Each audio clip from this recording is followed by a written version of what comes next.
నమస్తే, welcome to ARK TV. 16 కళలు సంపూర్ణంగా కలిగిన మర్యాద పురుషోత్తముడు ఆ శ్రీరామచంద్రుడు. ప్రస్తుతం భారతదేశమంతా శ్రీరామనామం మార్మోగుతోంది. శ్రీరాముడు మళ్ళీ అవతరించబోతున్నాడా, శ్రీరామరాజ్యం మళ్ళీ రాబోతుందా అన్నట్లుగా అసేతు హిమాచలం రామభక్తిలో మునిగి తేలుతోంది.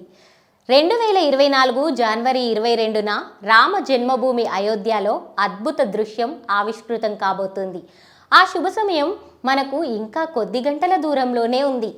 ఈ క్రమంలో రామభక్తులు తమదైన శైలిలో తమ భక్తిని చాటుకుంటున్నారు.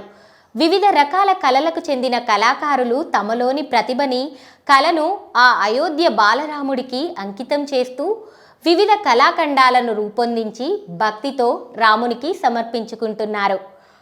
ఆ క్రమంలో ఓ కళాకారుడు బియ్యపు గింజలతో రామమందిర నమూనాను తయారు చేశారు.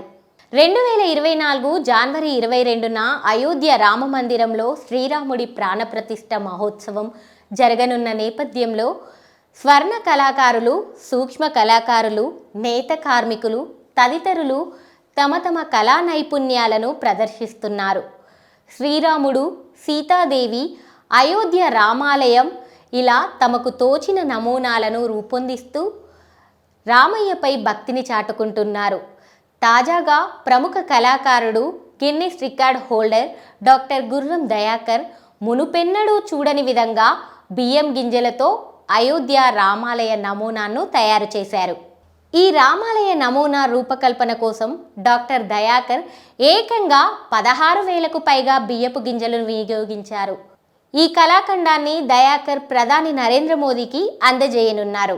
ఈ కళాఖండం రూపకల్పనపై స్పందిస్తూ ప్రధాని మోదీ, అకుంఠిత దీక్ష వల్లనే రామాలయ నిర్మాణం జరిగిందని, ఇది భారతదేశానికే గర్వకారణమన్నారు.